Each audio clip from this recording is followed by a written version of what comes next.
How to check KD in Apex Legends. Here's how to check it fast.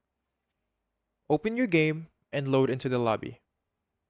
From the lobby, look on the left side of your screen where you can see your current legend with your username.